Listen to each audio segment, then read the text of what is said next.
Halloween is a time for tricks and treats. Something for the kids to remember, even if it's years later in therapy.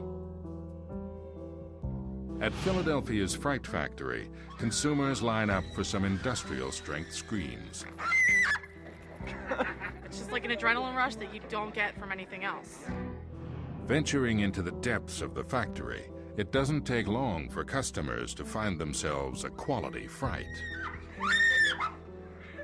And just to make sure they get their money's worth, Fright Factory is made up of 3 different haunted attractions.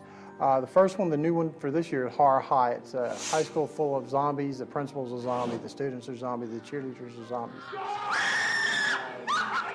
The second one is Village of the Damned, which relies on the more classic Gothic style monster, Dracula, Wolfman. And the linchpin for the haunted attraction is the Asylum. And it's just full of crazy people. It's supposed to be an abandoned mental institution. It's basically based after a very old insane asylum gone mad, where the doctor, Robert T. Brash, used to do experiments on all the patients, and the patients overthrew the hospital and still roam it today. The asylum is a very high startle scare attraction.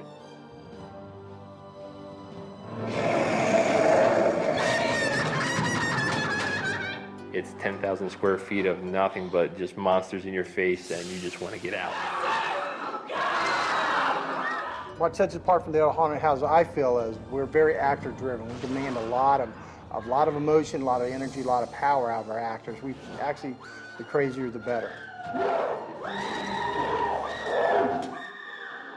We concentrate on startles.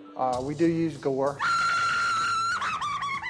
Almost all of us are fans of horror movies.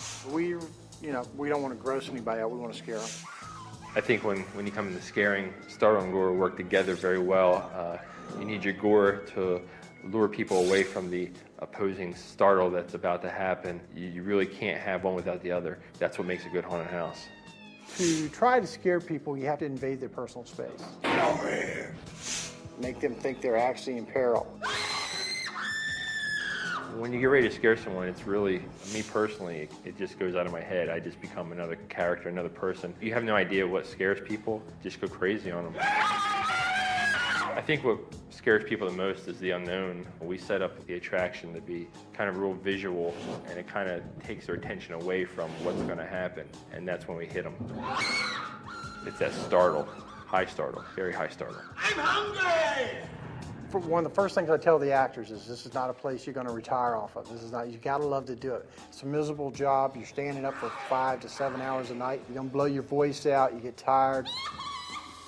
While the Fright Factory's crew works overtime, neither rain nor sleet nor dark of night will keep them from their appointed terrors. I'm a letter carrier for the United States. Time to get some scared.